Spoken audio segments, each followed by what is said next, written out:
Good evening and welcome to the March transmission of Galactic Terrors, the online reading series that scours the known universe for scary stories, strange tales, weird horror, and all sorts of literary oddities from the most imaginative authors writing in a variety of fascinating genres.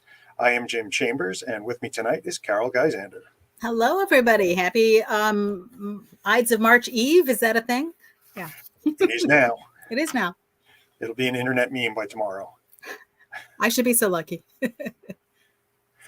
So we have a fantastic lineup tonight. We're very pleased to bring you three readers who are new to Galactic Terrors: LIAM BURKE, Philip FRACASSI, and RONALD MALFI.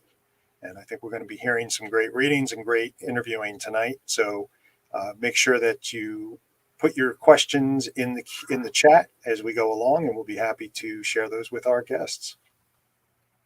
Yeah, I'm really looking forward to this. You know, I love bringing in people from different areas, and some who know each other and some who don't, and we all get to know them. And, you know, it's a lot of fun. So yeah. Cool. And you can look for Galactic Terrors the second Thursday of every month, more or less. We've kind of been bouncing a bit this year, changing our dates a little bit. And we're probably going to buck the trend again in April, but we don't know about exactly how that's going to work yet. We'll keep you posted. If you want to keep up and follow with future transmissions, you can like and subscribe on YouTube. Please go ahead and do that. Or you can join our nifty Galactic Terrors newsletter. We do not spam you. So if you're into that kind of thing, sorry, we're not the newsletter for you. But if you want to hear about Galactic Terrors a couple of times in between broadcasts and hear who we have coming up and get a reminder that we're going to be going live, sign up for the newsletter. Mm-hmm. I had a Southern mother who liked cooking fried spam sandwiches, and they were delicious at the time before I knew any better that they would kill you.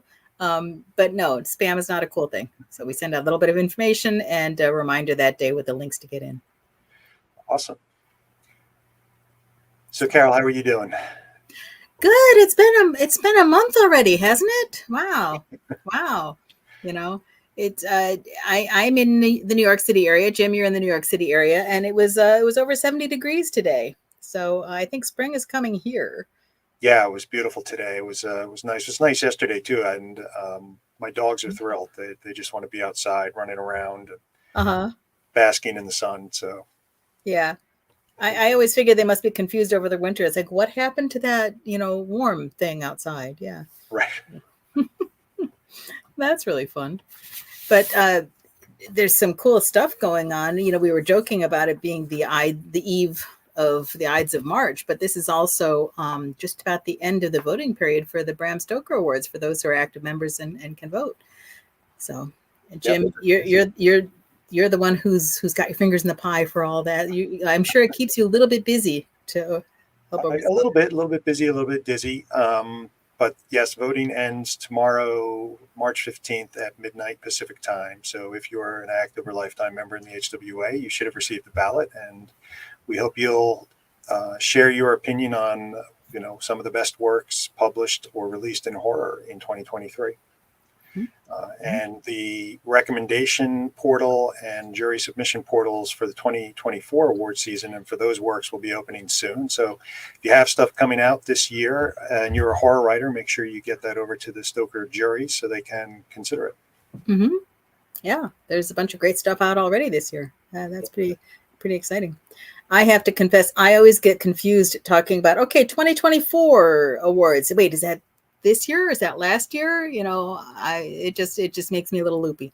So yes, it gets a little confusing, but it all works out, and eventually it works. And you can always check the Bram Stoker Awards website to get all of the details and stats. Anyone who has been nominated has a page there listing their nominated works, and usually it has their photo and bio. So it's actually a really great resource too to find some of the best horror writers and horror writing that are out there today. Yeah, that's very cool. But go ahead, Carol. I was going to say the other thing that spring makes us think about is that StokerCon is coming up in a few more months. So it's about 2.5 months, yes? Yeah, very soon in San Diego, March 30th. May. Yes. Accelerating it several weeks, May 30th to June 2nd. Mm-hmm. Very cool. So it should be a good time. I have not San Diego before, so this will be cool. Yeah, me too. I've never been out there. The land of Jonathan Mayberry and quite a few other talented horror authors who are hanging out there. Mm-hmm. But we have another quirk in the Galactic Terrors continuum coming up later this month. In fact, you won't have to wait a full 4 weeks for another round of our transmissions. Carol has put together a really fantastic special presentation that will be coming next week. Yes, I am very excited.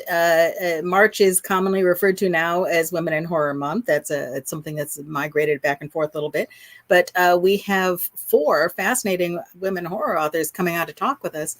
First of all, Megan Arcuri is going to be the co-host with me. And Jim, as usual, will be doing all the bells and whistles and pulling all the levers behind the screen.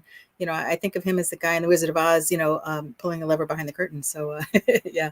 But we have 4 great authors coming on. We have Karina Bissett, Mo Mashadi, Rebecca Rowland is going to come on and chat with us about editing anthologies, and KP Kolsky is going to be with us. So that's going to be really cool. I love these programs, and it's kind of funny that it worked out to do one show this week and one show next week, but that's fun. So I'm looking forward to that. Yeah, no, it's not like we're busy or anything, so we can always squeeze in an extra Galactic Terrors. Yes. And as usual, as if you y'all are not able to join us, that one's on a Wednesday. So that's Wednesday, the 20th of March. And if you're not available to join us live, it's going to be recorded and available on YouTube and on Facebook Live as well. Just as excellent. Yeah. All right. Well, I think without further ado, we should probably get along to our guests tonight. Yes. That people have really come to see. And cool. Our first reader will be LIAM BURKE. LIAM is an independent author with a passion for He's got a passion for words better than I do. He has a passion for juxtaposing biting humor along with the sharp teeth of horror, razor code of cyberpunk, and back alley deals of urban fantasy. His most recent publications include Setting the Terms in Loki's Torch Volume 5, No Version Like Home on the Kaleidoscope Podcast, and Posers in the upcoming Escalators To Hell anthology by Forgotten Press. He's a member of the Brooklyn Speculative Fiction Writers Group, the SFWA, and HWA New York chapter. And you can find more about him on his website, ssjliam.square.site. So please welcome LIAM.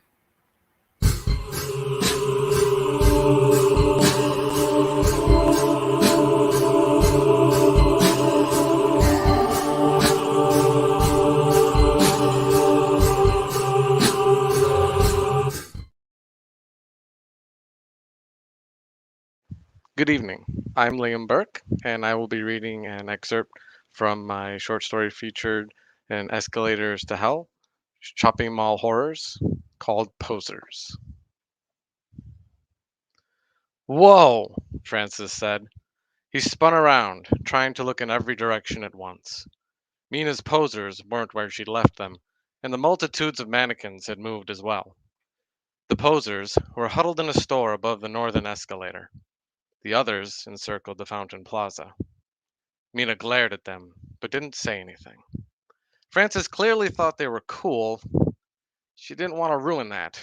She didn't know how to keep friends, but yelling at inanimate objects right away didn't sound too smart. I know, right? She said, cranking her lips up into a smile. I call them my posers for obvious reasons. Yeah, obviously, Francis said as he shook a fabricated hand, pumping it like a lever. They have so many points of articulation, even the fingers.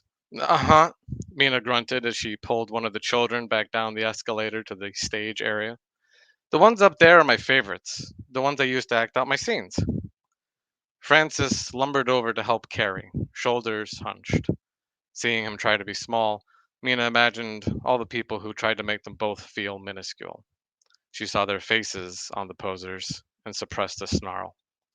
What kind of scenes? Francis asked. His eyes held hunger, cautious hope. Mina smiled for real.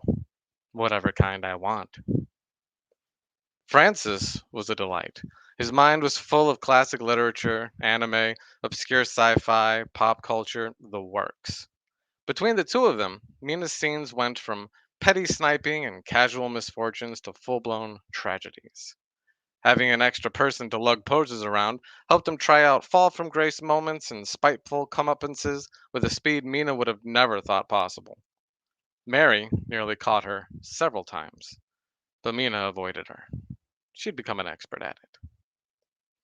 Night fell and their stomachs rumbled. Francis got a text from his mother asking when he was coming home. When he told her he'd made a friend, she told him to take his time. He rolled his eyes as Mina looked on jealously. She tried not to think less of him. It wasn't his fault that her mother threw herself into work to avoid reminders of Dad passing. She was hungry, though. Hey, it's getting late, and you really should get going, she reluctantly admitted.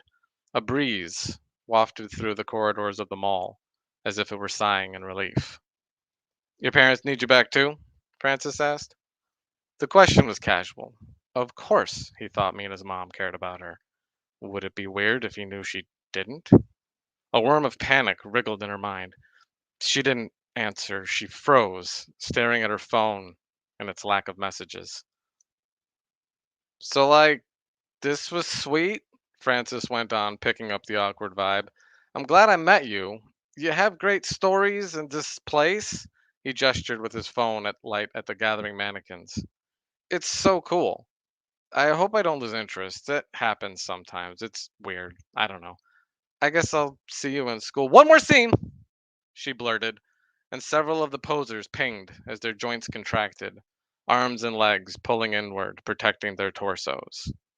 Francis blinked at her, looked at his phone, and grinned. Sure, why not? I can say I left whenever. My parents won't know. She nodded too emphatically and jogged to Floyd with a frenzied desperation. She couldn't let Francis lose interest. If he did, he'd lose interest in her, and she'd go back to being alone, or worse, he'd tell everyone about them all. Her big finale. She'd wanted to build up to it. She'd have to do it now. She scooped Floyd up. Okay, wait here. This is gonna be epic, she said, while puffing her way to the dead escalator. Floyd's legs and arms kept catching on things she missed in the dark. Half of those things were other mannequins. Their hands reached out blindly in the black. You sure you don't need... No! Mina shouted. This is my scene. Only mine. It means a lot. But I think you'll like it. Trust me. You have to, she thought. She dragged the poser up 3 flights, stopping a couple times to recover. There were so many more mannequins than she remembered, a veritable forest of blank faces and grasping hands. They reared up in her phone's flashlight, lurching out of nowhere, frozen in place in the worst spots. She struggled on, determined. She began muttering over and over, You have to like it. You can't hurt me. Finally, she reached the 3rd floor, out of breath but supremely satisfied. She looked down at Francis and the remaining posers. They were all looking up at her. Had Francis noticed they'd moved? He would eventually. That was okay. It would be one more secret they'd share. She pushed Floyd to the banister and called out to Francis. The past few months of his life, Floyd had been different. He'd made bad choices, said hurtful things, hurt everyone he loved. What no one else knew was that he was losing an invisible battle. He had depression, severe depression. It seeped into every part of him and oozed out. He saw it staining his loved ones and decided there was only one thing he could do. Her voice broke and she blinked away tears. Below her, Francis's mouth gaped open. The twist of all twists he couldn't have seen coming. Not unless he'd lived it. She hated him too for a moment, then hated herself more. Her father's stain. Goodbye, everyone, she cried out. This is the only way I can save you. Don't worry, it will look natural. I fell. What's more natural than gravity? I love you all. She pushed Floyd off the edge, over the balcony. He tumbled, slammed against the 2nd floor railing, and spun to the floor in front of Francis and the posers. His casing shattered, the long coils and inner workings of him shooting out in a tangled mess. He was mangled. He was dead. She'd finally put her agony onto something else. A quiet whine grew below in the silence following, transforming into a tormented wail, to a deafening screech ringing out throughout the mall. A single, stupendously pure note of loss vibrating the world. Mina knew it well. It was the sound of her heart every day. It came from Mary. Her wood and metal hands clutched her featureless head. She'd fallen to her knees, bent over in a perfect physical simulation of a broken soul. Francis staggered back and raced for his bike. He jumped on and pedaled as hard as his thick legs could go. He didn't look back once. He left Mina too, plunged into the darkness and gone. She'd lost her first friend so fast. And if you want to know how she got there and what happens after, you'll have to buy the book. Liam, thank you. That was great. Awesome. So, all right, let's get right into the questions. What is it about inanimate objects and horror? Right. It just seems to keep coming up, right? So, in this particular instance, there was an anthology call for mall horror in general. You know, the theme was horror that happens in a mall. And so I was like, well, you have to have mannequin horror if you're going to have mall horror. That's just, that kind of a no-brainer. And there's been a lot of, video games and other things that have used the, when you're not looking at them, they look or they move and suddenly they're closer to you kind of thing. And I thought that was cool, but I thought, what if the person amongst the mannequins was the actual horror?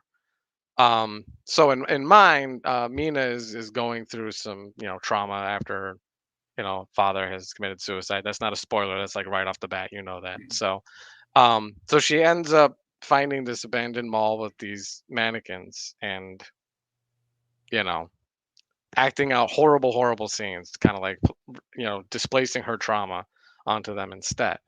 And so I thought it would be very interesting to explore what if the horror wasn't from the thing that you don't see moving, but the thing that you are forcing to move.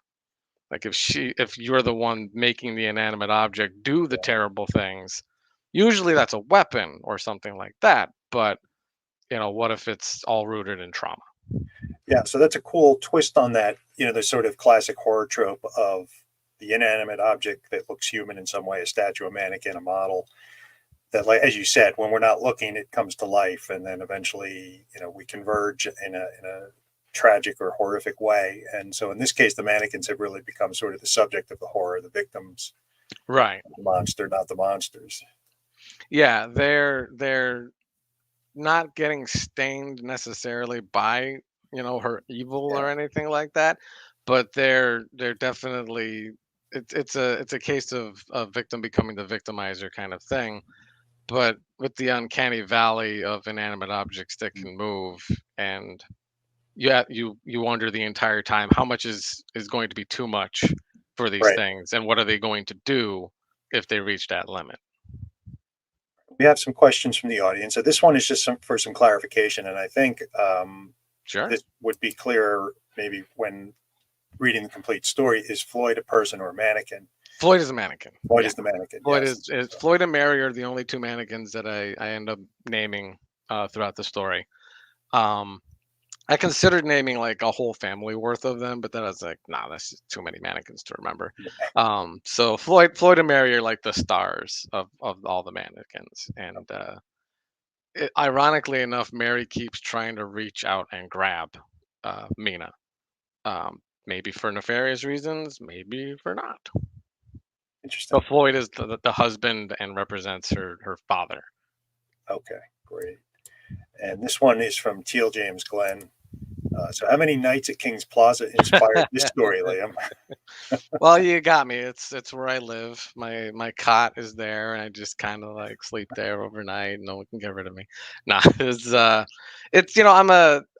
was born in the 80s, grew up in the 90s and all that other stuff, and malls are kind of like baked into our DNA at this point. If you were alive then, you were in a mall, and you were in a mall way too much. And I've never been locked in a mall overnight or anything like that, but there's been like sleepover kind of events and things like that. And they're creepy places. And at night, there's just these empty sockets where there used to be like so much life moving around, and there's just something off about it. And then even more so now, there's malls that are just getting abandoned left and right. And so there these husks of former vibrant life again. It's almost Ozymandias levels of like tragedy and gothic horror, like these crumbling castles, but they're Yeah. malls. Yeah, it's fascinating. There's I think it's closed now, and there's a mall near where I live that I was at a few years ago, I guess on its way to closing. And I had to go in. I was actually in one of the stores outside the mall, but to use a restroom, you had to go into the mall. Right. In the mall, there was only one store left open. Wow. And I walked in, and there's this single security guard sitting at the center of this enormous, structure. And I swear, he looked at me like, "Is that guy real? Is somebody really coming in here?" And it was creepy because it was just this expanse that seemed like it should be full of life. So yeah, and you drive past them and you just see like the dark windows, and you feel like the coachman from Dracula, where you're like, well, I'm not gonna go in there. There's definitely nothing good living in there. And to your point, I went. There's a mall outside of Buffalo, like in the suburbs, called the Eastern Hills Mall, and it's almost more horrific than anything else. That one of the only things operating it is a DMV. there's there's a DMV operating in there, and you're like, wow, that's like the most banal, horrific ending to a place that's supposed to be so exciting ever.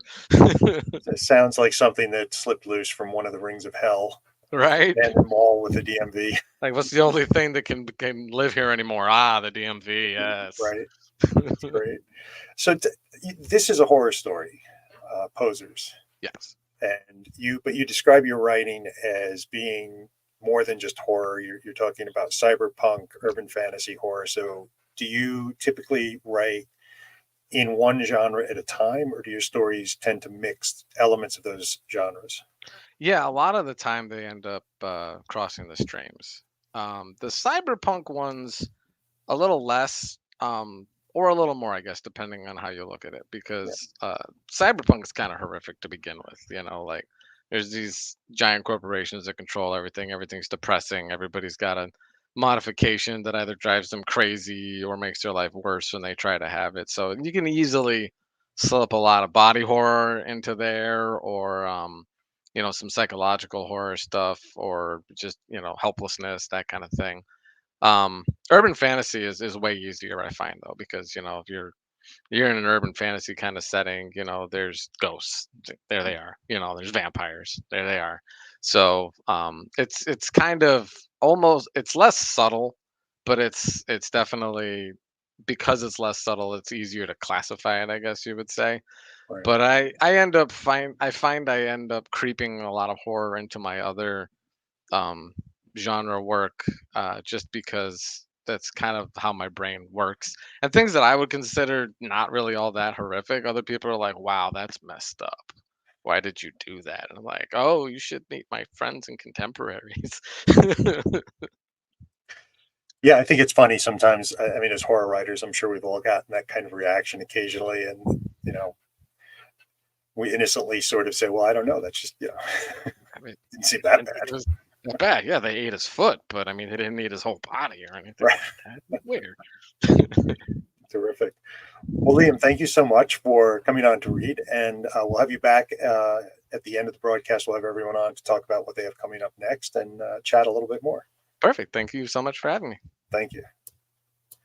All right. Our next reader is Philip FRACASSI. Philip is the author of the story collections Beneath a Pale Sky, named Best Collection of the Year by Rue Morgue Magazine and a finalist for the Bram Stoker Award, and Behold the Void, named Best Collection of the Year by This Is Horror. He is also the author of several novellas, including Sacculina, Shiloh, and Commodore. His novels include Don't Let Them Get You Down, A Child Alone with Strangers, Gothic, and Boys in the Valley. His upcoming books include the story collection No One Is Safe, as well as the novels Serafina and The Third Rule of Time Travel. Philip's books have been translated into multiple languages, and his stories have been published in numerous magazines and anthologies, including Best Horror of the Year, Nightmare Magazine, Black Static, Southwest Review, Centipede Press, and Interzone. He has published deluxe editions of his work with respected publishers such as Zagava, Cemetery Dance, Thunderstorm Books, Earthling Publications, and Levidian Press. As a screenwriter, his feature films have been distributed by Disney and Lifetime, and he currently has several stories in development for film adaptation with major studios. Philip lives in Los Angeles and is represented by Elizabeth Copps at Copps Literary Services. For more information, visit his website at pfracassi.com. He also has active profiles on Facebook, Instagram, and Twitter. Welcome, Philip.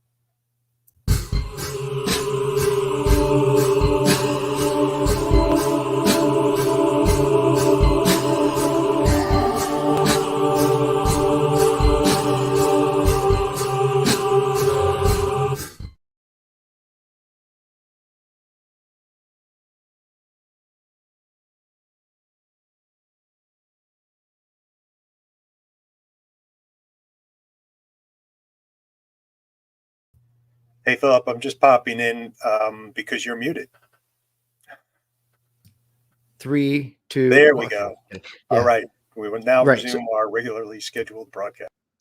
Right. So, yeah, I just want to say thanks for having me. I'm going to read from my new book, No One Is Safe, which comes out April 5th.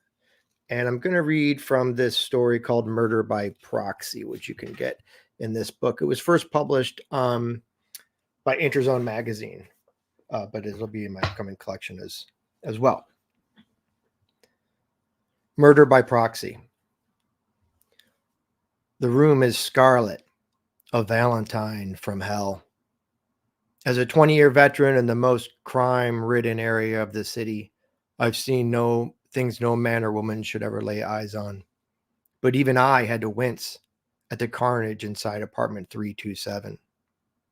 Flesh, as if made of paper torn to pieces, strewn in clumps and chunks, strips of skin like giant band-aids, limbs separated from the torso, tossed willy-nilly around the room. Blood, buckets of it, spattering the walls, the floor, the ceiling, saturating the bed as if the mattress had been dunked in the world's biggest can of red paint. The room smelled like a penny had thrown up on a penny. I clocked the red light blinking in the corner. Yeah, no shit alert. Thanks for the hot tip. What's the name of this AI? I asked the blue suit, who's doing his best to keep what's left of his morning bagel inside his guts where it belongs. He scrolls through notes on his tablet. That's a Maytime model, Beximo. Overhearing the voice pattern, the blinking red light turns green, goes steady, waiting. I take another step, a small one, into the room. I look down, check my feet aren't stepping in, well, anything. Beximo, this is Los Angeles Police Detective Dixon Merriweather, 14th Precinct, badge number 981 Tango Tango 4. I look at it so it can register my face. I've never talked to this particular model, so neither my voice nor my ugly mug are in its files. Still, now that we've met, I doubt we'll be besties. The green light pulses, then steadies once more. The voice, when it comes, is sultry but clear, like a dame at the bar who's been drinking soda waters with lime all night, playing it for gin. Good morning, Detective Merriweather. How can I help you? How many cameras in this room? Blink, blink, steady. There is one security camera in this room, Detective. Uh-huh. How much of that feed is backed up? 64.3 terabytes. I mean, how many days, hours? The maximum storage for this camera is 72 hours, Detective. Wonderful. Mail that file to Los Angeles Police Department, 14th Precinct, Media Services Division. Include my badge number in that subject, please. Blink, blink, blink, blink. Steady.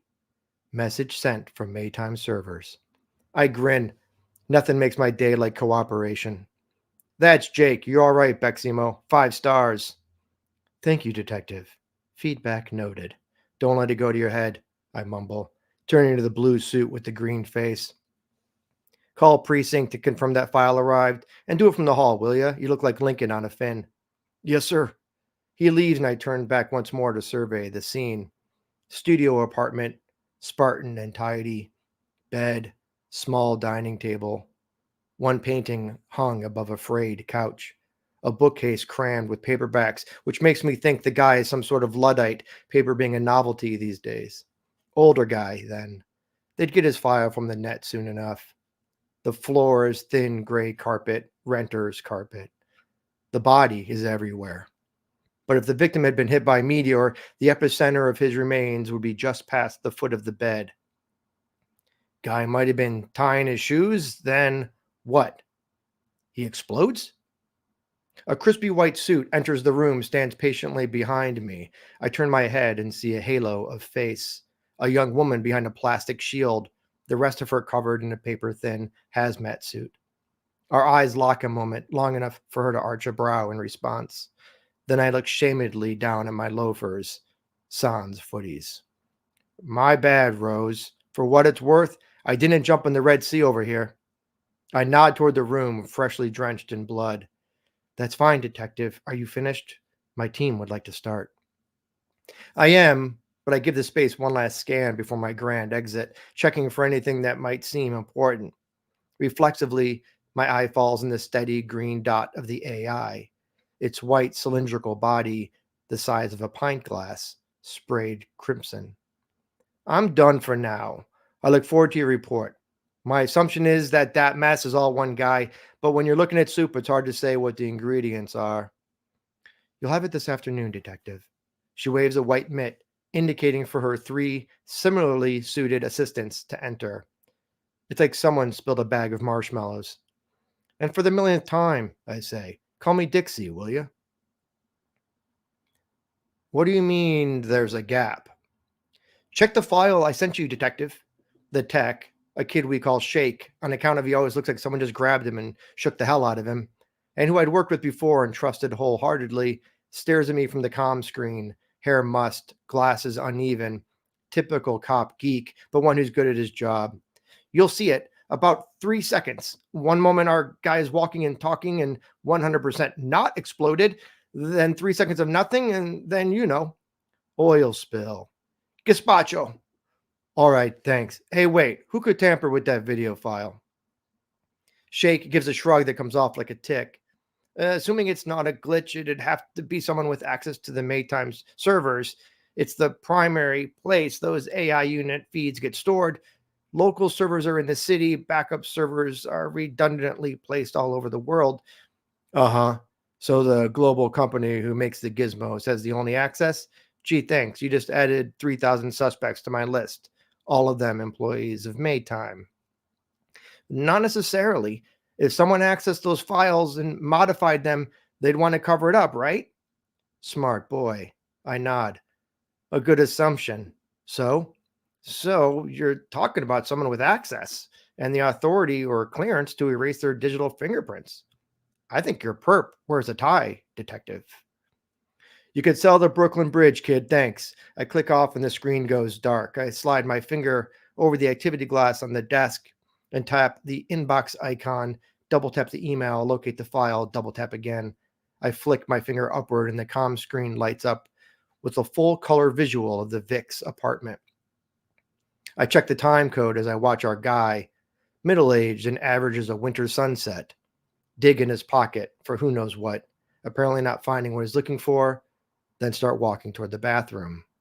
When he reaches the foot of the bed, the screen goes dark. The timestamp clicks away 3 seconds. When the apartment comes back into view, my guy is an abstract painting. Neat trick. I grunt and sigh, a bad habit when I'm perplexed, and lift my tablet. I scroll until I find the address I'm looking for, and wouldn't you know it, Maytime Corporation's world headquarters are half a mile away. Walking distance. Sometimes things just work out. Looks like I'm in for a pleasant, late morning stroll, which reminds me of one of Mother's favorite idioms. A brisk walk is good for the heart, good for the soul. Humming an old tune I can't tag the name of, I grab my sport coat off the chair and throw it on. The weather doesn't call for it, but the gun clipped to my hip cries out for anonymity. I pocket my tablet and head for the sunshine. A few moments later, I step into the exhaust-scented embrace of the city, warm and sooty as dragon breath. Traffic is light. I turn south, replaying the video in my head. Think about that mysterious gap. 3 seconds. Just enough time for a murder. And I'll stop there. And you'll have to see what happens in the book. Awesome. Oh my goodness. I'm having so much fun because of some of these words that you just used that really just set me going, so thank you for sharing some of that. But the penny threw up on a penny. It's like, that's a great image. And calling it a renter's carpet, I really snapped right into that. That was so much fun to listen to. Thank you. Sure. Cool. This is an interesting story, especially now that we're talking about so much AI stuff going on and all. Is this something that you did a while ago, or is this, because this was in a couple places, right? So how long have you been thinking about AI and what they're doing to us or for us? Yeah, I think I wrote this story a couple years back. It came out in Interzone, I think last year. Yeah. And Okay. then, it'll be in the upcoming collection. I wanted to write a mashup story. I loved, some of my stories are science fiction. Most of them are horror. Some are speculative thrillers, but I like to play in different arenas. And for this story in particular, I had it, and I don't want to give away spoil the ending. So all I can say is that I was inspired by technology and what technology is capable of. And I was sort of one of those what if moments. What if the technology could do something that it wasn't supposed to do? And then at the time I was coming up with this idea, I was reading a lot of Frederick Brown and some of those old pulpy noir stories. Okay. And I thought it'd be really fun to do like a pulp noir detective in a futuristic world solving like a high-tech, horrific murder mystery. So I just kind of mashed it all up together. So a lot of the language in this particular story is very throwback to the old pulp detectives. And I had a ton of fun writing it. And and actually I kind of set it up for a potential sequel, which I might write at some point, or I don't know, I might even do a whole book, a novel of it. I'm not sure, but it was a lot of fun to write. I really got a kick out of doing it. Yeah. Well, I think it's going over well. One of our listeners said the story is so good, nice hard-boiled crime horror. So, that's a nice kind of combo of things. I find it intriguing to think about genre and, what are we doing with different genres? And I noticed you do have a lot of different kinds of things. So what do you think about when you're doing a story? Do you say, okay, I'm going to sit down and write a horror story, or I'm going to sit down and write a sci-fi story, or do you just have an idea that you want to get across? How does you? It's mainly the idea, and then whatever the idea calls for. I mean, I don't really think in terms of genre when I'm coming up with an idea. And I've written non-genre fiction. I've written horror. I've written sci-fi. I wrote a children's book. So I kind of let the idea be what it wants to be. And the other thing I like to play with a lot, like with this one, is the voice. What is the best tone to tell the story, and what's the best way to tell the story, the best voice to use to tell the story. So a lot of my stories have a little bit of a different vibe as to how I tell them. Sometimes the prose is very light and fast paced, and then sometimes I like to let it breathe a little bit and give myself a little more slow it down the pace a little bit or whatever. So this one, I wanted it to be really pulpy, really sort of so you felt like we were reading like an old and actually dedicate this story in the collection of Frederick Brown. So like you're reading something that you've might have read back in this, 50s or 60s from those Yeah, little detective magazines. Yeah, it had a great tone. And I could see the main character, he's addressing his AI, but he might have done the same thing to whoever was answering over the radio in current times, So I think a lot of the attitude really came through. And also, here's another question. Speaking of the voice of the story, but also the way you did it. Oops, wait a minute. I clicked on the wrong one. Are you going to record your own audiobooks? Because I think, you got the voice of your story across in what you just read to us. No. Yeah, No. the word no. No. I think the only book I could see maybe doing the audio of is I wrote it, like I said, I wrote a children's book, and Yeah. And I could do that because it would be pretty easy. It would probably take less time than it just took for me to read what I just read. So, but no, for the most part, I'm going to leave that to the professionals. So, and there's people who train their whole lives to do this, and they do it well. Yeah, I'm going to stay in my lane. Yeah, but no, that's way cool. I'm very intrigued with the idea that you've done a children's story as well, because Megan, our Curry, one of our New York chapter folks as well, she's a horror writer, but she also has a children's book out about a cat. So did you have an interesting reaction from folks to that? It's like, oh my God, I can't read my horror writer book to my kids. What? I think no. Well, the primary reactions I got to it were people just double checking that they could read it to their kids. Yes, so that's good. I got a couple people saying like, "Hey, man, I just got your book, and I just want to make sure it's cool. If I read it, So I'm like, yes, it's all ages. You're good. But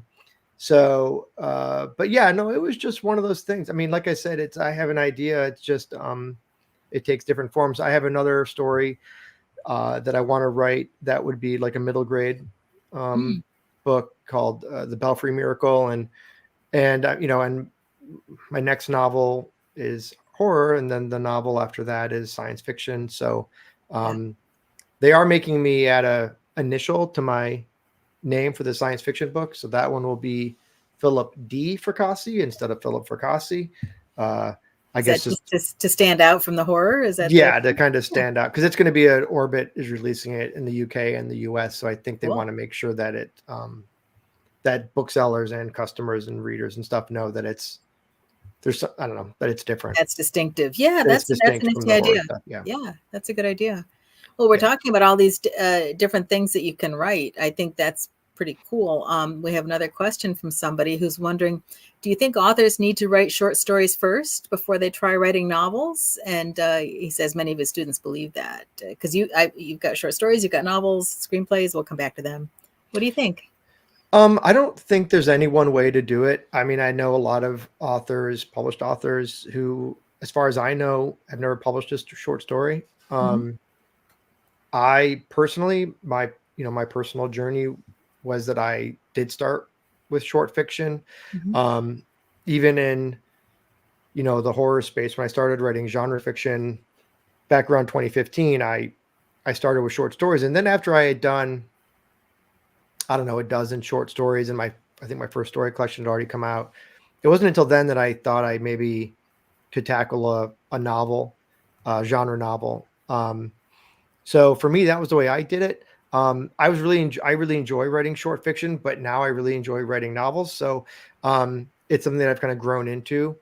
So, but like I said, I know a lot of writers who have just, pop out a novel and there it is. But for me, I think short fiction is an excellent training for writing novels, especially if you let yourself experiment, use different voices, like I kind of mentioned earlier. Try different things, see what feels right, see what excites you as a writer. And then I think you kind of know the best way to approach a bigger project like a novel, which is a whole different, thing than a short story or even a novella. It's a much bigger project, obviously. Yeah, and it's interesting. I think the difference in focus that you have to have, the short story, you've got to get in there and make something happen or make us care in a hurry. But then for a novel, we have to make that last. The things right about a character. Yeah, the novel, you're dealing with a lot more structure. You're dealing with a lot more character development, and you have to and pacing is a really big issue. So, those are the three things that writing short stories can teach you to a degree. Like I wrote a story called Mandala, for example, that is sort of a longer, it's like almost a novella length story. But it's written, the way it's written was sort of, the pacing of it was an experiment for me. And it kind of taught me thriller pacing in a way. So it kind of, like I said, I think it's a good training ground for taking on a bigger project. What you don't want to do is start a novel and not really not feel confident about your voice, or not feel confident about the tone that you want to set. Because I feel like those are the two biggest things that I always, put in place first, and then I start plotting it out and getting into it. Yeah. And where are you going with it? Yeah. I'm also a plotter. A lot of my writer friends are not, so that's a whole nother discussion. I call myself a plantser. I plot, but I pants in between the beats. So yeah, that's fun. Yeah. And speaking of the different kinds of writing that you're doing, James Glenn asks us, how do you focus yourself between prose and screen work? How do you readjust your style?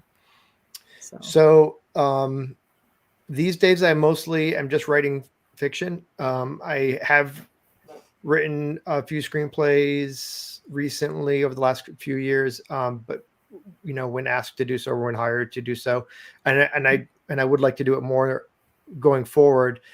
But yeah, it's two completely different things. It's a screenplay is very technical.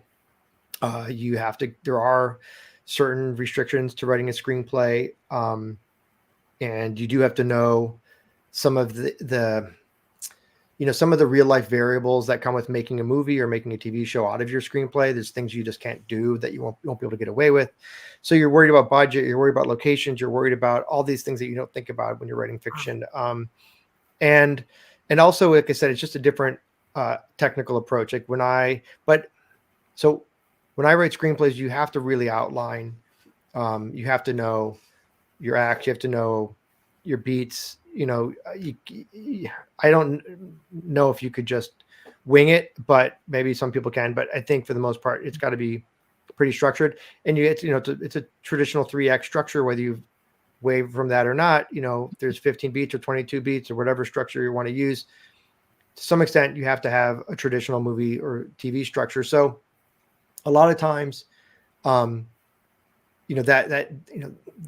translates really well to novels, because it's you want a novel to kind of, in a way, read like a film or like a TV series, or you want to tell a story that's very clear and easily accessible to the audience. So again, that's sort of like writing screenplays and learning to write screenplays. I think did a lot for my fiction.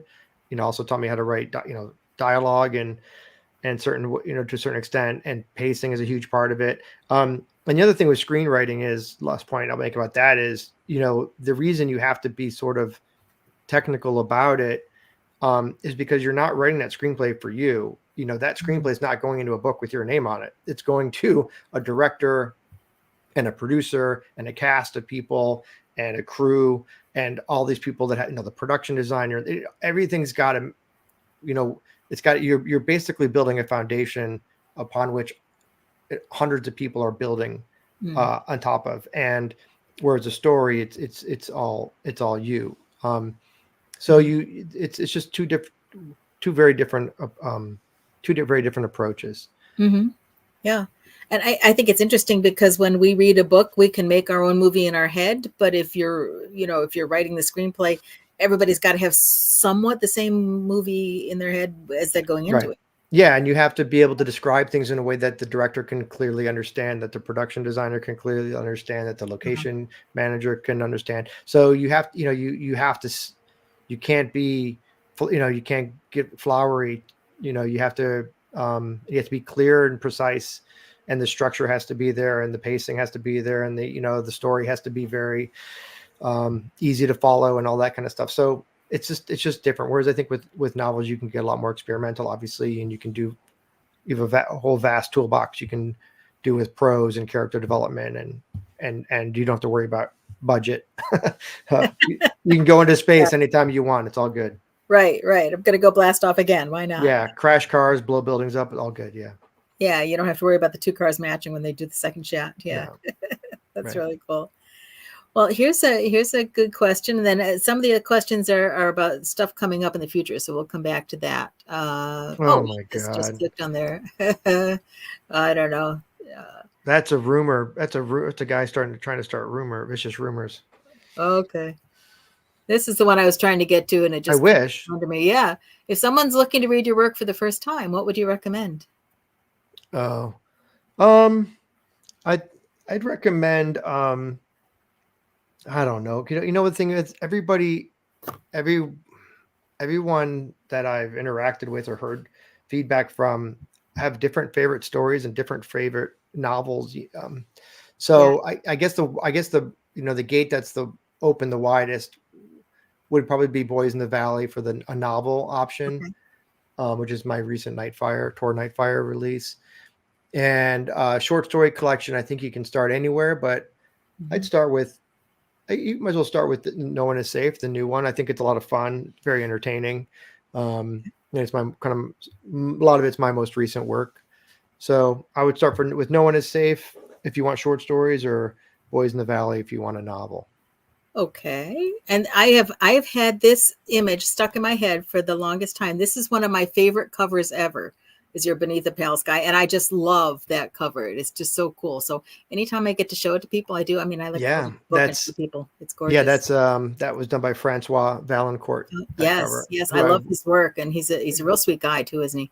Yeah. He's all right. He's all right. He's all right.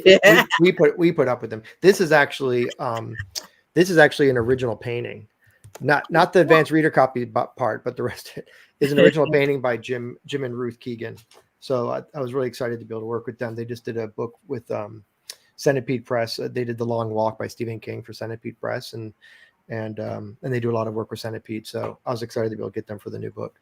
Oh, no, it's really cool. And I mean, that brings in the whole pulpy thing as well. Yeah, that's really cool. Well, thank you so much for coming in and sharing that story. I can't wait to see, what happened in those 3 seconds, Yeah. And such. So I'm looking forward to you do find out. Okay. Do find out. Yeah. Oh, thank goodness. Cause I, get to sleep sometime over there. Right. Yeah. Well, thank you so much for coming on. And so what we're going to do, we're going to ask you to come back and talk with us and Ron, and then we're going to have Liam come back after that. We'll all talk about what we have coming up. So, very cool. Thank you so much for joining us. Thanks. So our next guest coming on is RONALD MALFI. He's a best-selling, award-winning author of many novels and novellas in the horror, mystery, and thriller genres. In 2011, his novel Floating Staircase was nominated for a Bram Stoker Award for Best Novel by the Horror Writers Association and also won a Gold Ippy Award. He's also the recipient of 2 Independent Publisher Book Awards, the Beverly Hills Book Award, and the Benjamin Franklin Award for Popular Fiction. Perhaps his most well-received novel, Come With Me, from 2021, about a man who learns a dark secret about his wife after she's killed, has received stellar reviews, including a starred review from BookPage, and Publishers Weekly has said, Malfi impresses in this taut, supernaturally tinged mystery and sticks the landing with a powerful denouement. There's plenty here to enjoy.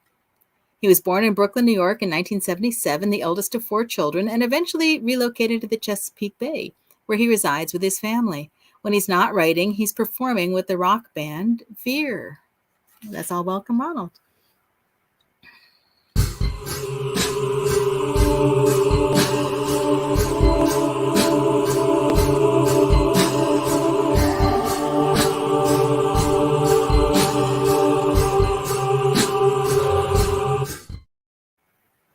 Hey.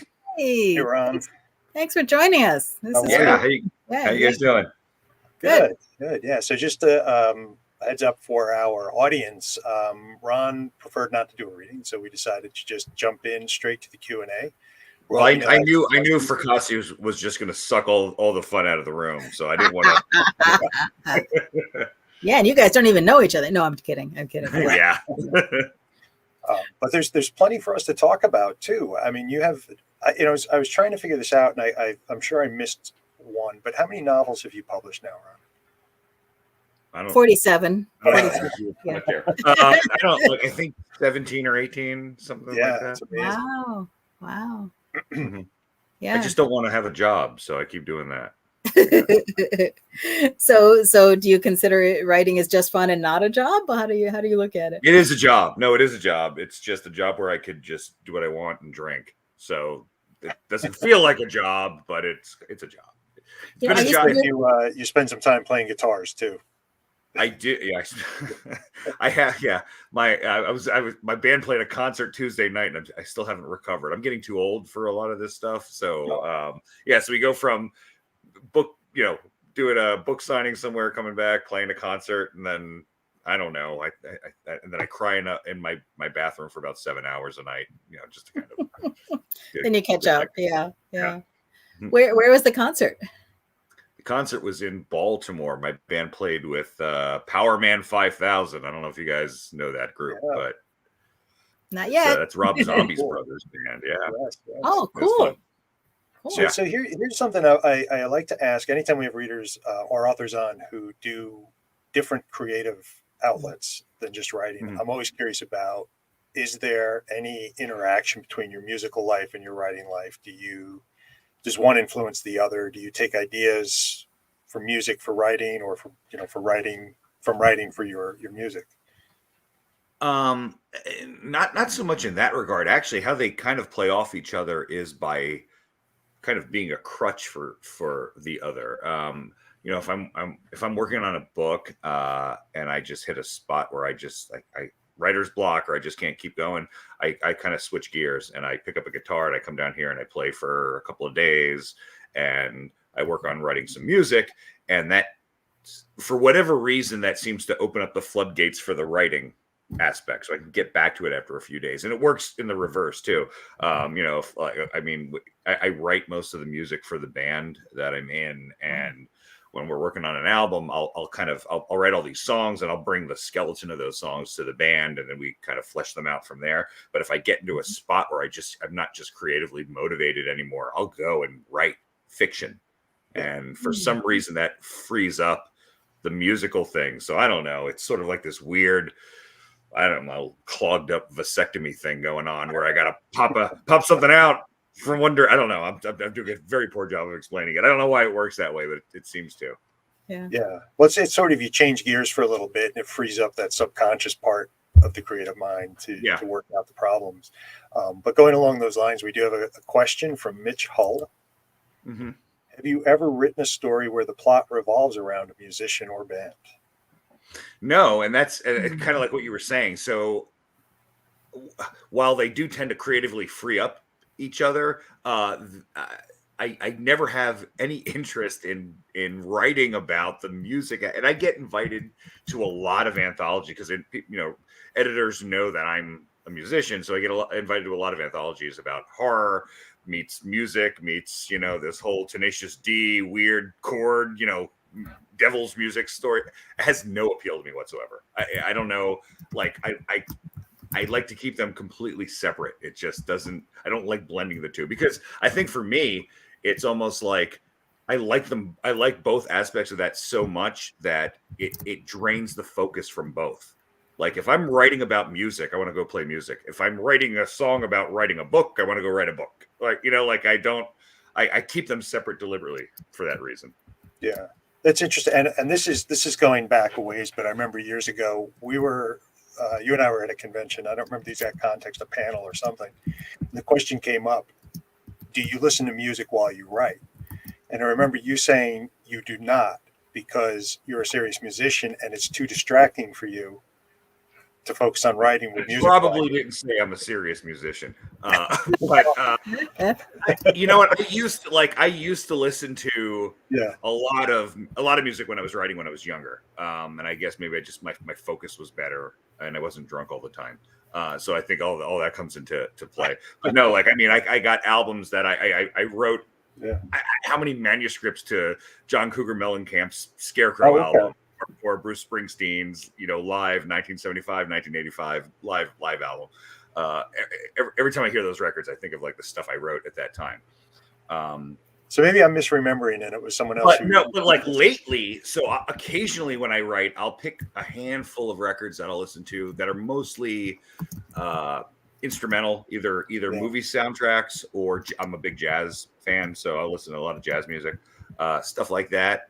But like when I'm in the thick of it, I do now kind of like need silence because I'm easily distracted. I'm like a cartoon dog. So Squirrel. That's it. Yeah, that's fair. Yeah. So now, I know that you have written short fiction, but primarily you're a novelist. Would that be accurate? yeah. Do you still write short fiction much these days, or? I don't write a lot of it. I don't think I'm very good at it. I think it's actually harder to write short fiction than it is novels. Novels are much more forgiving. You could leave the, you could see the strings and the zippers on the costumes when you write a novel. With short fiction, it's you've got to be precise with the economy of word that you use and how you tell those stories. And I find that when I try to do something, my short stories are either extremely vague or they're too pat. Like I can't find that great little balance. But I mean, you had Philip Fracassi on. His short fiction is fantastic. I see Rebecca Rowland in the chat. Her short fiction is fantastic. When I read writers who can do that well, because it is a very acrobatic sort of style of writing, I'm envious of it because I don't think I can nail it that well. So I don't know. I don't write a lot of it because I tend to be, even in answering this question, I tend to talk a lot, I guess. Well, words are important. Where would we be without them? We'd be sitting in a silent movie. So Well, this would be a very boring podcast, just staring at each other. Then let's try it. No, that's okay. Let's take another question. I think since you mentioned Rebecca Rowland, we'll go to a question from Rebecca. Yeah. You've been very open in the past about your inspirations for past novels. What was the impetus for your upcoming release, Small Town Horrors? What's for Small Town Horrors story? Yeah, so I got a new book coming out in June. It's called Small Town Horror. When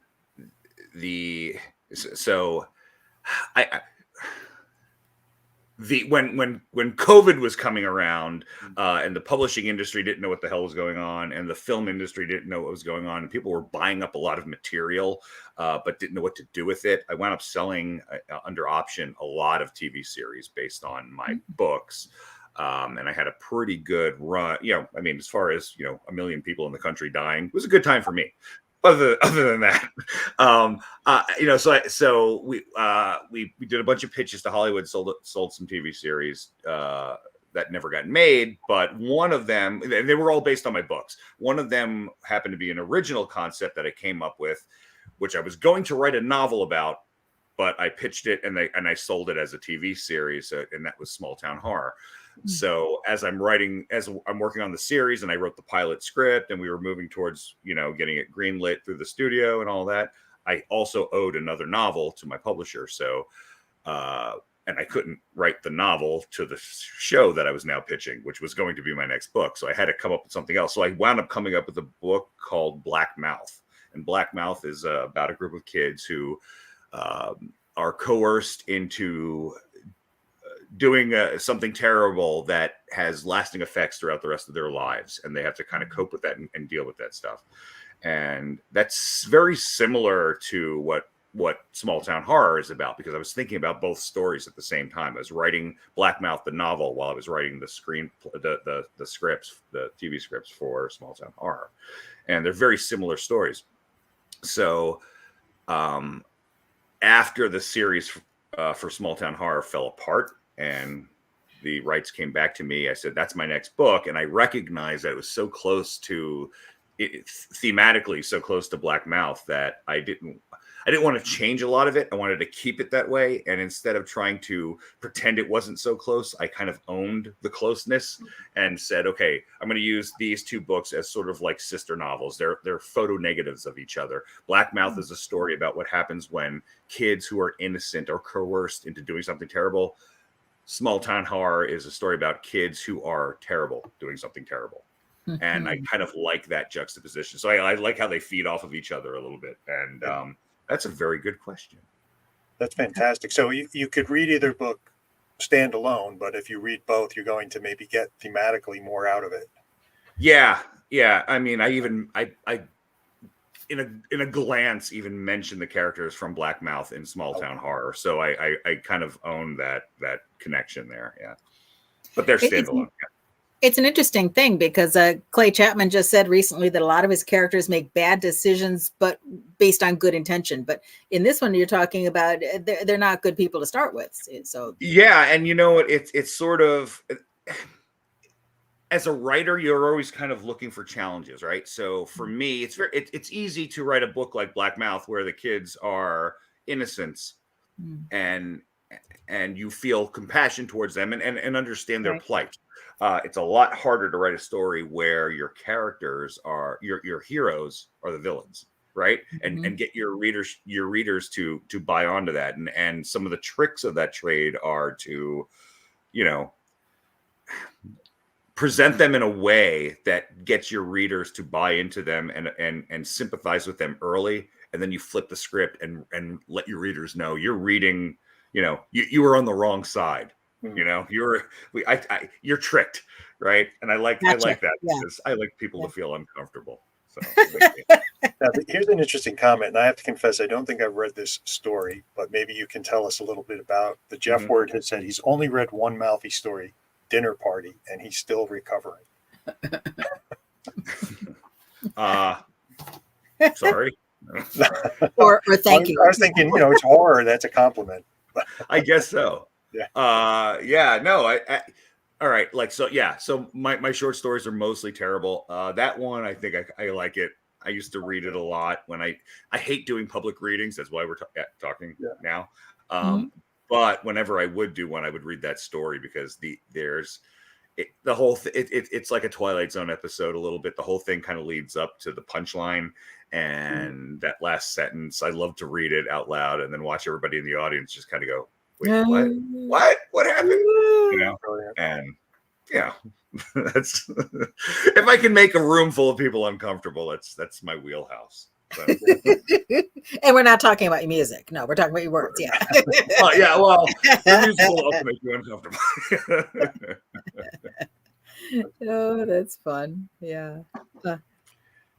You know, we were just talking with Philip about using his middle initial on his science fiction stuff. So we have a question here. You used your middle name in your early published books, not so much these days. Is that right? Would you say your success in book sales, does it make a difference?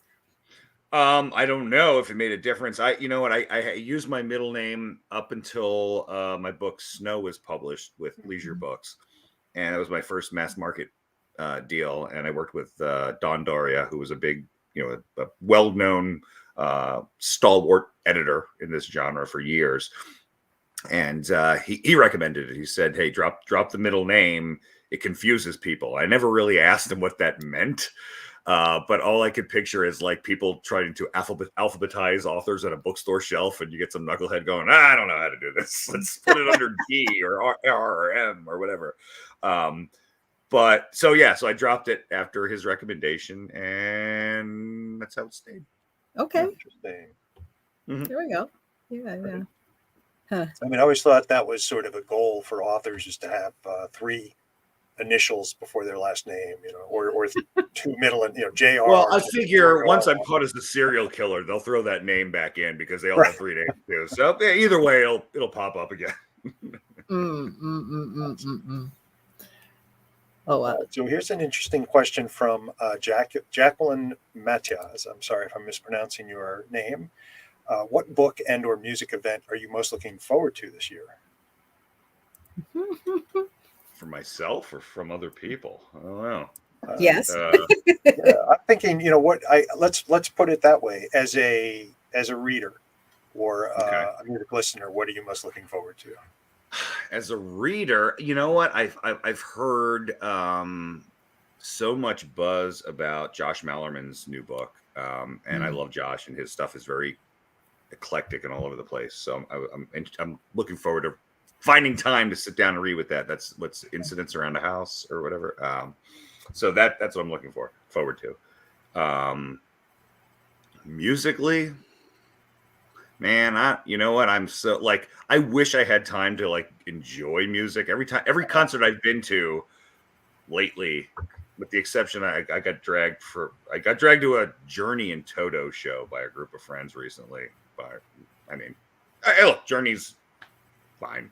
But most of the concerts I go to in Africa, I'm playing, so it's hard to, we're playing a show next month in Baltimore with this band Plush.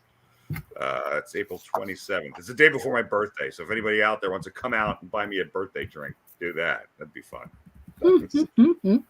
I got dragged to a Journey concert as well, and I felt the same thing. It was fine. So, yay, Journey! I think they're going to use this as a promo trailer for the yeah.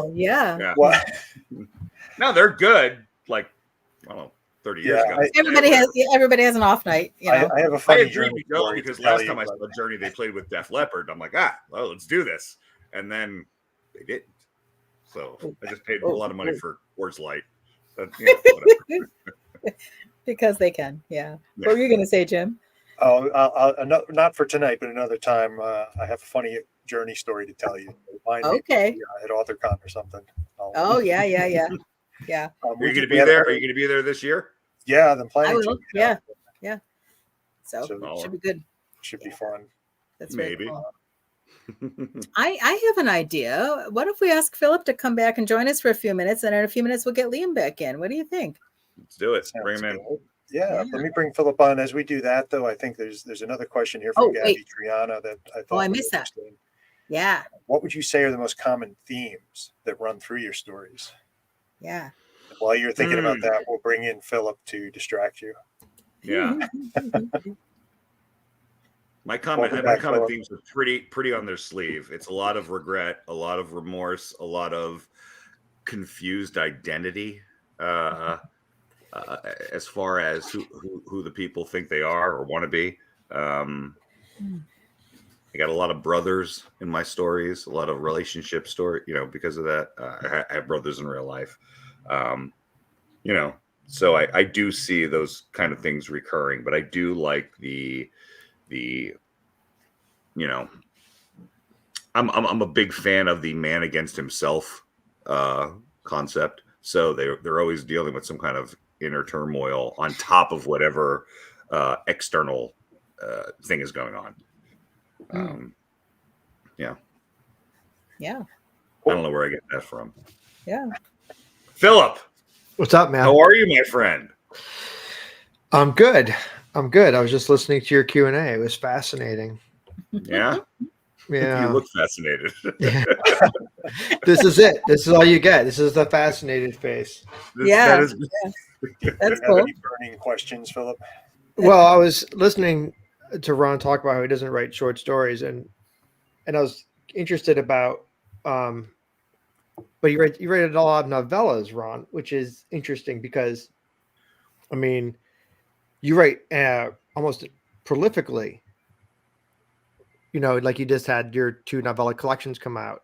So do you think short stories are difficult, or do you think you just writing something short is difficult? You know what it is? It's funny. You kind of bring up an interesting point, which I guess when I set out to write a short story, I feel like I'm setting out to write a short story. So I'm already in that weird, mindset where I feel like I'm already coming in, at a loss because I know I don't do it well.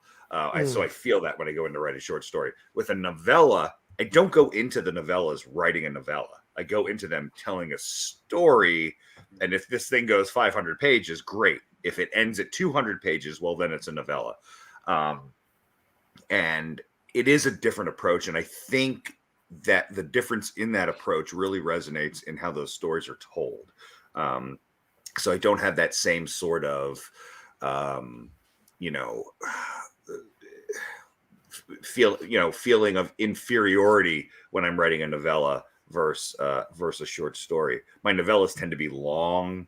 I wrote, I've got four novellas in a book. I wrote a book called ghostwritten. There's 4 novellas in there. They're arguably unrelated, but they're also kind of connected. So you could say that's a collection of 4 novellas, or it's a novel that just reads a little funky, which is actually my preference to it. But all of those could have been just standalone novels, every one of them. And I enjoyed writing all of those because I wrote them the way I would write a novel. Just when last time I saw you, we talked about this. I think you said you wrote ghost written basically, right? You wrote those novellas.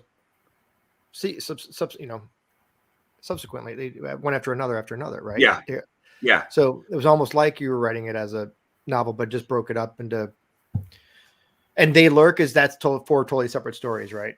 Yeah, They Lurk. Well, so They Lurk so Ghost Written was written for the book itself when it came out. They Lurk is it's a collection of 5 novellas. 4 of them were older out of print novellas that I did with small presses back in the past, and my publisher is bringing them back out, so they wanted a book and a collection for them, and I wrote a brand new one to add to that collection to spice it up, I guess. I don't know. You know how publishers are.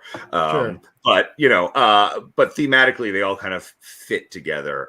So I'm in this kind of spot with my publisher now where we're doing I'm doing a new novel every year for the next 3 or 4 years. And then in between those years, every 6 months, they're re-releasing an out-of-print title of mine from my back catalog, which has been awesome because, you know what? It's like, I'm almost more excited about the out-of-print stuff because it's kind of cool to see like all this stuff I was passionate about when I was much younger, really getting this mass market treatment, and being out in the stores and on the bookshelves. And, it's like younger me is going, yeah, that's cool. There's that book, and I don't have to write anymore because they've already been written. So that's easy. Yeah. And it's cool that they're doing it in those kind of uniform editions, right? We're speaking of Titan doing, right. So yeah, you'll have like your nice book, Barnes and Noble shelf of stuff, which is cool. See, for me, short stories is weird because I do definitely approach it that I'm writing a short story, but I can't seem to write a short story that's less than 10,000 words for whatever reason. I have to really, really make an effort. Like I have to put myself on it's like on a diet. Like I have to put myself on a hard word count watch. So if I know I'm like a third of the way through the story and I'm already at 3,000 words, I know I'm in trouble. So I got to like start, frankly, moving faster because I'm like, well, if I tell it the way I want to tell it, it's going to be 20,000 words. So I just got to start getting it out there. And that's why I take on very few, very few projects where I'm going to write a short story for an anthology or anything anymore because I don't want to be hemmed in by word count, thematic, whatever the theme is. I got to write to that. I don't want to do that anymore. And if I have an idea and I want to write it, sometimes I'll sit down and just write something and I don't know what it's going to turn into. And I don't want to think about it as a short story. I want to think about it as just whatever it is that I'm trying to tell. And if it is 20,000 words and that's a weird, unwieldy word count for anything, any kind of fiction. What do you do with 20,000 words, right? Right. But so be it. So if that's what the story demands, then I let it be that, and worry about the publication of it down the road. You know? I got a funny Laird Barron story, which I know I can tell because he said it publicly on my Dark Word podcast, but I said, how do you deal with like when you have a very specific theme? Like, how do you, how hard is it to come up with like something that matches that theme? And he's like, easy. I just give them whatever I want. Well, and I was like, that's because you're Laird Barron. You can do that. But there is some of that. Yeah. I mean, he's great. Everything he writes is really I know he's awesome, but I find themes often are like I don't know. I think you and you might have been in this one with me. The Shakespeare Unlimited or Shakespeare Unleashed. Unleashed, yeah. The James Aquiloni. Yeah. So I did that, and I was doing King Lear, and man, I read King Lear, and then I read it again, and then I read it again, and then I watched the movie with Anthony Hopkins, like. You already make me want to kill myself. Like I don't desperately trying to find a hook that interested me, and near the end, I was like, I just need to find something because I can't think of anything remotely interesting to me as a writer So it can be, but I ended up doing something, but it can be very tricky sometimes. It's interesting, Philip. I'm in that anthology, and I did Othello, No, and it's the same thing. It's daunting, but it just happened that I had this idea for a horror story kicking around in my head after first reading Othello like 30 years ago, thinking I'll never write that because where would I ever publish it, and it would take too much work to do it. And then that anthology popped up, and it was like, oh, there's this idea I just never forgot. yeah. But I see what you're saying about being hemmed in by the requirements of a specific themed anthology. But we have a pretty interesting question in the chat for both of you, for Philip and Ron. We're going to bring that up. And then I think after this, we'll have Liam come back on and do some more chatter. You know, I think Philip paid a couple of these people to ask questions, but that's fine. Who would take the lead between the two of you if you were to co-author a novel? Well, that's an easy answer. Is it? Yeah. I don't know. Did we briefly, like very briefly, drunkenly discuss something like this at Stoker? I'm sure we drunkenly discussed something like this at some con or another. Yeah, I don't think Ron, have you ever co-written anything with anyone?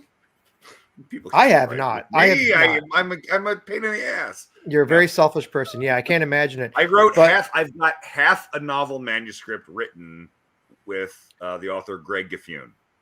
Oh yeah, and I love him, but it's a train wreck. But go ahead. Yeah. No, I don't know. I was just going to say I don't know. I know a lot of people do it, and I can't imagine it because for I don't know, because for me it's like when you're like I don't know, you get so immersed in it, and I just can't really. It would be jarring in a way to be like, okay, now you write some of it, and I don't know. I also know that you tend to plot your stuff out, and I don't at all. So I don't know where that would go, and I would assume that to write something like a novel with another author, you'd have to have some idea of where you're going. And that's sort of the thing that Greg and I got into, where, I mean, what we wrote was pretty good, but we both had different ideas of where this story was going. And I'm setting up stuff that I think, all right, I'm going to use this chapters down the road. He's doing the same thing, but I'm reading it. And I'm like, I don't understand why he did this, Right. So it's very tough to do. You've got to have a lot of, faith in the author you work with. And the other thing is, I wonder, I don't know which is better. Like Philip, actually, you and I have very similar sensibilities when it comes to our writing. Like I thought you were going to say drinking. Right. Yeah. And our drinking. Right. So I don't know if it's a better pairing to pair up two authors who write the same, or to take two people who write very differently and to see what you get from that. I don't know. Yeah, I don't know either. It'd be interesting to try it at some point with somebody. Let's do it right now. What are you doing tonight? Okay. You busy? No, I'm going to get off this and That's it. have a nice scotch. As soon as Liam, how are you, my friend? Welcome back. Liam.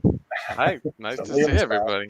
That was a good reading you did. This is actually a pretty good segue to bring me in, talking about short stories and multiple authors. Bag of Bones had an anthology call a little while ago called Double-Edged Sword, and the whole idea was a co-authored dark fantasy short story. So the bad news is that it couldn't get enough people together to do it. They didn't get enough submissions because it's super hard to write, with somebody else, and then on top of it, in such a small space like a short story, like it's even more difficult. Me and a buddy of mine wrote one about a changeling, and we plotted it out first, like bullet points, just like what each one of our sections would be like. And then This is for Mitch. There you go. nice. Yeah. And then we just I let him write the first bit, and then I wrote another bit, and then he wrote another bit, and we just kind of riffed off each other for a while. But we write more or less similarly. So yeah, it wasn't hard, but yeah, there was a point at which I was like, well, I'm going to do something else. And then I wrote my section, and then he had to kind of run with that. And he's like, I didn't expect you to do that, but it works. And then he, so luckily it kind of worked out. But the anthology went nowhere. But so now we both have a trunk story. So that's the other difficult thing. If nobody takes it, I was like, should I shop this around, dude? And he's like, yeah, you can shop it around. But anytime I do, like, if we do have to sign a contract, we're both gonna have to sign a contract or whatever. So it gets awkward. Hmm. Yeah. Well, see, I Jim, know- Jim and I have co-authored stories together, but we just write every other word. See, I write one word, he writes the next. It works great. Yeah, Right. that's not No, true. no, we I have make- no idea where it's going. no. You do no. that with I- shots, and it would get really interesting real fast. But I know. the, I know. Written backwards did an anthology of collaborations. collaborations. Yeah. Yeah. Michael Bailey edited that. I can't remember what it was called, but I know it exists if people are interested in such things.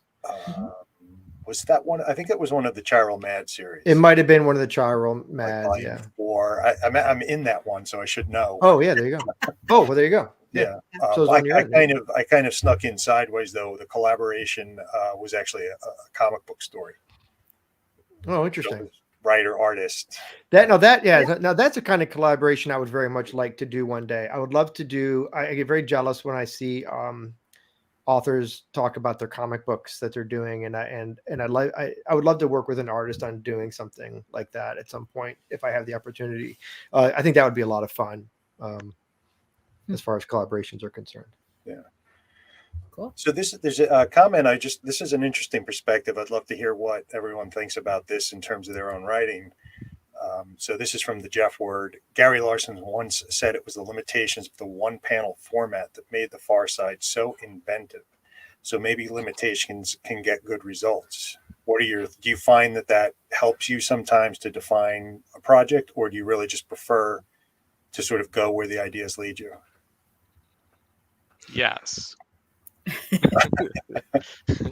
I think if you're in tune with what you're doing creatively, you recognize that there are inherent limitations to the art itself. Every book, every song, every drawing that you make, every painting that you do is going to have inherent limitations in color palette, in tone, in chord progression, in stylistic, the words that you use. And I think an artist that goes into that stuff already recognizing that, understands that is the benefit of that piece, that it is the Gary Larson one panel limitation. That's his canvas. Just like when you write a song or you write a book, you choose your voice, right? When you write a book, you choose the voice you want to use. You choose the syntax. You choose the point of view that you want this story to be told from, and you're setting yourself up for those. Those are limitations, right? So you set yourself up for that, and that's what builds the structure of the thing that you're trying to make, right? And that's what makes it unique. So I guess, I mean, if I understand what his point is about that is, everything that you kind of create has its own kind of base limitations that you recognize when you go in there, and that's what makes it what it is. That's what makes it original and unique to itself.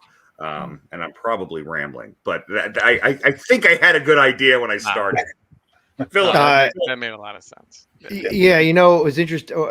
Another interview I did, I was fortunate enough to interview Lisa Morton, and she had a great line which I've retold many times, which is I was asking her about the same thing we were talking about, anthology themes and restriction, if they're restrictive or not. And she said something very interesting. She goes, no, because I don't mind telling a even though the same vampire story has been told a million times, no one's ever heard a Lisa Morton vampire story. And I loved that answer because it's such a true artist answer in the sense that, to your point of restrictions, it's like, well, if I have to write this vampire story, then I'm going to make it, a vampire story that only I can tell in the way that only I can tell it.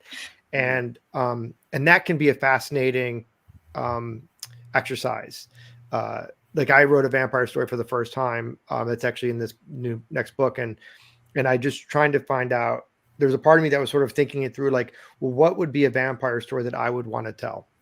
That would be something that, readers would expect maybe from me, or I would expect for myself. So it is fascinating to kind of like be restricted to a point where you almost have to like develop something completely new, based on nothing but your own, artistic thoughts and energy. Yeah. And that's true too. Actually, my buddy Kevin Kangas, I can see him in the chat, and he's the one who did October Screams. FRACASSI, you and I were both in that book. Rebecca was in it. But he's doing this clown anthology now, and he was soliciting for stories, and I'm good friends with Kevin, so we were like talking about it, and he was telling me about I'm probably going to speak out of school. Kangas text me if I should shut up. I got my phone right here. But no, he was saying like he was getting some stories, and like, look, if you're doing a horror clown anthology, you're going to get a lot of horror, like the stereotypical what you think of as a horror, like this clown's killing people, right? So he was getting a lot of that, but he was also getting a lot of AI generated stories, and he was telling me, hey, look, I can tell when these things come in, it's fucking bizarre. And we're close enough friends where I'm like, hey, look, man, I'm not doing a story for the clown anthology. I did one for the October Screams one. We're good. But as we're talking about it, I'm like, you know what would be cool? And Philip, this kind of goes to your point, is, if I were to do a story for the clown anthology, I would write a story from the point of view of an AI sentient author trying to break into publishing, but no one would publish his stuff because he's AI, and he's like heartbroken that he can't get published, and he starts referring to all the people who won't publish him as clowns, right? And there's your clown nexus, There's your right? theme. But But it kind of goes to what you were saying. It's sort of like if you're given such tight parameters, how creative can you be to break to stay within that, but do something completely unique? And no, Kangas, I am not writing that story. Yeah, but I thought that would be kind of funny. The first anthology I was ever invited to was called Giraffes on the Moon, and the theme was giraffes on the moon, and It's a good title then. Yeah. And it was a lot of fun. And that story is in here, and it's already been, I think it's okay. And, but yeah, it's an interesting question. Like when an animal's backed into a corner, they come out teeth bared. And I think it's similar to like an artist, like, all right, well, if you're going to make me do this, then things are going to get ugly. Here we go. So it is interesting, but then sometimes it doesn't. Sometimes you just shrivel and die instead of, because you don't know what to do. So that's one of the things I love about flash fiction is like you gotta turn on a dime sometimes. Like if you only got like 1,000 words to work with, you have to really very carefully decide what you're gonna do. Or the whole story like doesn't make sense sometimes just from a single sentence or something like that. It can blow it up, or it can make the whole thing. Yeah. No, that's a good idea, Malfi. We should do a book, but tell the whole thing in alternating haiku. Yes, please. Yeah. Haiku, miku, I'll talk to you. We'll talk about it later. Sounds good. Awesome. I'll send details. Our audience tonight, you're witnessing history here. Yeah. Seeds of the FRACASSI haiku novel. It's going to revolutionize genre publishing. Well, we're just going to have to check back with Kevin in a little while as well. There's like another month left on the clown call. We'll have to see how many stories there are based on your thing here. Yeah. I'm pretty sure he's already sending you a contract, Ron. So you may as well get right in. Yeah. Well, it's now an official online Zoom call because we have a free creature. So there's a yeah. Sorry. No, welcome. Yeah. All right. Well, we're coming up. We're a little past our usual time, which is fine as long as everybody is okay hanging out. But we'd love to hear what you all have coming up next and what people should look out for, to read your books. I know we've already talked about them a little bit, but feel free to just give us some details about when these things will be out and who's publishing them. Oh, I'll go Go first. ahead. Philip, go ahead. So I've already plugged it twice, but I'll plug it again. No One Is Safe is my next story anthology. Ron was kind enough to do the introduction. Ow, dude, his claws are right in my neck. And that's coming out from Lethe Press in April, and then I have a horror novel coming out from Earthling in the fall called Serafina, and then I have a science fiction novel coming out in March 25 from Orbit called The Third Rule of Time Travel. Ooh. So that's what I have coming up. Sounds exciting. Yes. Liam, Liam, how about you? Yeah, I had posers come out in the Escalators To Hell anthology that came out last month.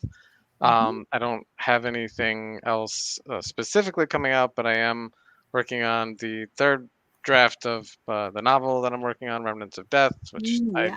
I like to coin it as ghost punk.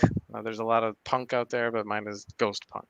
Ghost punk. Cool. Yeah, ghost punk. So there's that, and eventually I'm going to be releasing an anthology of short stories that I've had published over the last few years, and various ones as well. The theme being monsters. Ooh. Yeah, Cool. Nice. Sounds spooky and creepy. and monstrous. Yeah.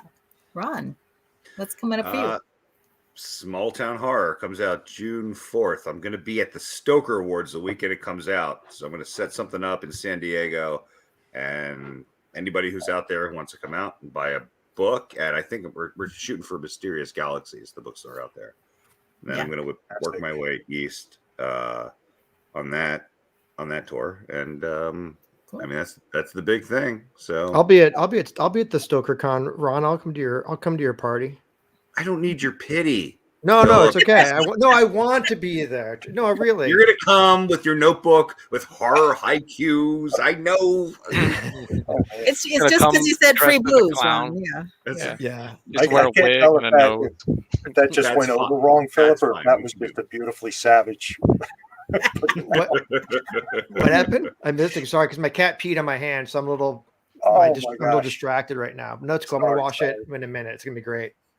Just Hold it up. we'll Look at the hand. also like this in support of you. Yes. It's fine. It's fine. Very, This very is different audience my now. life. Yeah. It's their want to do. Yeah. Yeah. It's great. So, So lots Jim, of good stuff to look out for, and certainly stuff that you can go back and find from both Ron and Philip. And Liam, you have a couple of stories that are online, right? If that are already out there, if people want That to. yep, check and them some independently published books on Amazon. It's all on my website. so- Mostly collections of short stories, and a fully illustrated fairy tale I wrote for my son a few years back in case I croak, so he can have all the lessons I want to teach him. So Aw, excellent. Did you send that to me for my kids in case I die? No, you should send How's it. how's he You feel should send about it to you for Islet you, Head? dude. Yeah. Actually, let me read it. I could use some lessons. Some life advice, bro. You'd like man. it. There's I'm an empty dismemberment vessel. and Give me your life Yeah. advice. old school fairy tale stuff. So yeah, man. And I don't know Harsh if this is a heads up or a request, but who's going to be in Tulsa in August? Oh, I'm gonna be there. It's a small gathering of readers who are flying me into Tulsa so they can hang out with me. It's gonna be fun. Cool. Don't be modest. This is the Philip FRACASSI Tulsa event. I've heard about Ah, Yeah, Oh, okay. yeah. It'll be good.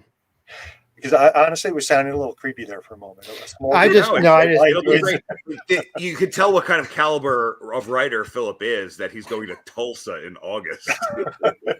That's fine. I was assured it would be at least partially indoors because I do melt in the sun. No, so- it's outside in the desert. It's like on a highway. You're You gonna know, lay tarp down. I was actually telling this to these guys, these other on a Zoom with some writer people, and I was talking about this, and they were like, I was like, yeah, I'm going to this barn in Tulsa, this farm in Tulsa in October for this, like, they're flying me out because they want to do a gathering, a bunch of fans of mine, and the one guy was like, you just described your death, like you're you're not Yeah. coming out of there, right? Like Misery Chapter 1. Yeah, Right. now it's like it's obvious to anyone who's paying attention, but we'll see how it goes. Oh, that's great. Was it put together by you or for you? Because that's the No, indicator. I did not put it together. I They'll told him I chop would. up- I they'll told chop him up I this would. together.